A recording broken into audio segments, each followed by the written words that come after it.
حضرت عمر کا اسلام لانا اسلام کے لیے عزت کا ذریعہ بنا اور بلند آواز سے نعرہ تکبیر مکے کی فضاؤں میں بلند ہوا۔ 40 مسلمان جب ہو گئے تو پھر میرے رب نے کہا یا ایھا النبی حسبک اللہ، اے نبی تمہارے لیے اللہ کافی ہے، ومن اتبعک من المؤمنین، اور تمہارے لیے اہل ایمان کافی ہیں۔ حضور علیہ السلام کے حوالے سے ان کی حساسیت اور ان کا جوش و جذبہ اور ان کی غیرت ایمانی دیدنی تھی۔ حضرت شاہ ولی اللہ محدث دہلوی علیہ رحمہ فرماتے ہیں کہ 17 مقامات پہ قرآن مجید میں حضرت عمر کی رائے کے مطابق قرآن نازل ہوا۔ یہ اللہ نے حضرت عمر کو شان عطا فرمائی۔ اور پھر جب حضور علیہ السلام کے وصال کے بعد حضرت عمر سیدنا صدیق اکبر کے وصال کے بعد بھی تخت خلافت پہ بیٹھے، 22,55,000 مربع میل پہ آپ کی حکومت کی حدود پھیل گئیں، اور حضرت عمر کی حکومت صرف انسانوں پر نہیں تھی، عمر کی حکومت پانیوں پر بھی تھی، عمر کی حکومت آگ پر بھی تھی، عمر کی حکومت ہواؤں پر بھی تھی، اور عمر کی حکومت دھرتی پر مٹی پر بھی تھی۔ آپ جانتے ہیں کہ مصر کے گورنر نے لکھا کہ یہاں تو عجیب کہانیاں ہیں۔ کیا ہوا؟ کہا کہ دریائے نیل اتنی دیر تک چلتا نہیں جب تک ایک نوجوان لڑکی کو زیورات سے آراستہ کر کے نیل میں ڈالا جاتا ہے، پھر نیل چلتا ہے، اور یہ برسا برس رسم جاری ہے۔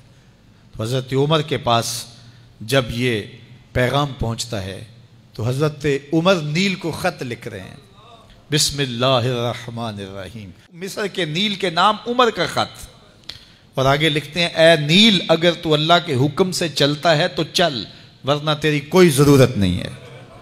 اور رکا لکھ کر کاسد کو دیا، جا کے یہ دریائے نیل میں ڈال دو۔ اللہ اکبر، جن کے رکے دریا بھی مانتے ہیں، پانیوں پر بھی حکومت ہے۔ اور نیل میں جب وہ رکا ڈالا گیا، نیل ایسا چلا آج تک کبھی رکا ہی نہیں ہے۔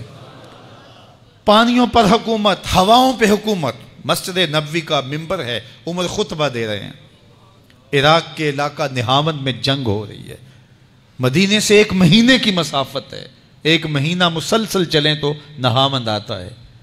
حضرت عمر خطبہ دیتے دیتے درمیان میں جملہ معترضہ کا، یا ساریہ الجبل، اے ساریہ پہاڑ نہ چھوڑنا۔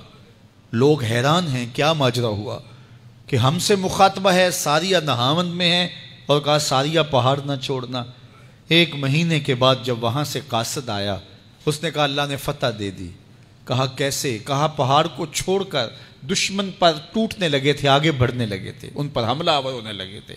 اچانک عمر کی آواز آتی، پہاڑ کو نہیں چھوڑنا، چونکہ اگر ہم پہاڑ کو چھوڑ دیتے دشمن پیچھے سے حملہ آور ہونے کے لیے تیار کھڑا تھا۔ تو کہا بس ہم پہاڑ کو اپنی پشت پہ پھیر رکھا، اور اللہ نے اسی دن ہمیں فتح عطا کر دی۔ ہوائیں بھی ان کا پیغام پہنچاتی ہیں، پانی بھی ان کا حکم مانتے ہیں۔ اس زمانے میں فائر بریگیڈ سسٹم نہیں تھا، لیکن ایک آگ بڑھتی آ رہی ہے شہر کی طرف۔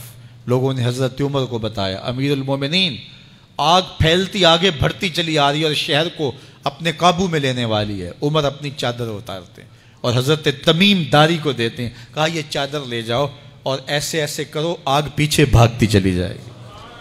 تو چادر ہلاتے جاتے ہیں حضرت تمیم داری، اور آگ پیچھے بھاگتی چلی جاتی۔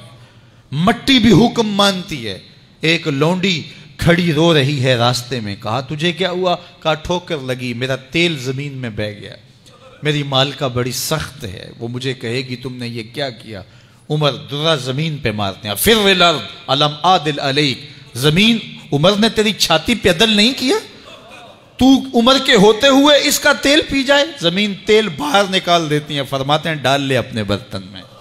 تو یہ عمر کے ان کا حکم مٹی بھی مانتی ہے، ان کا حکم ہوائیں بھی مانتی ہیں، دریا بھی مانتے ہیں، ان کا حکم پانی اور آگ بھی مانتی ہے۔ وہ عمر، میرے حضور فرماتے ہیں ان الشیطان یفر من ذل عمر، میرا عمر وہ ہے جس کے سائے کو دیکھ کے شیطان بھی بھاگ جاتا ہے۔ حضرت عمر رضی اللہ تعالیٰ عنہ نے ایک بہترین نظم و نسق دیا اور امور سلطنت کو اس انداز سے منظم کیا۔ ایک غیر مسلم مفکر کہتا ہے اگر اس امت کو ایک اور عمر مل جاتا پوری دنیا پہ حکومت مسلمانوں کی ہوتی۔ ایک دن مسجد نبوی سے باہر حضور تشریف لا رہے تھے، دائیں ہاتھ میں حضرت ابو بکر کا ہاتھ تھا، بائیں میں حضرت عمر کا ہاتھ تھا، ایسے باہر کی جانب آ رہے تھے۔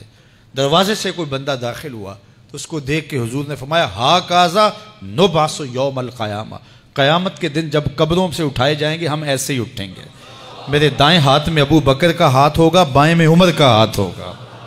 اللہ اکبر۔ جے شک ہووی تے چل مدینے، جے شک ہووی تے چل مدینے، آ ویکھ لے جوڑ مزاراں دا، بن یار نبی دیاں یاراں دا۔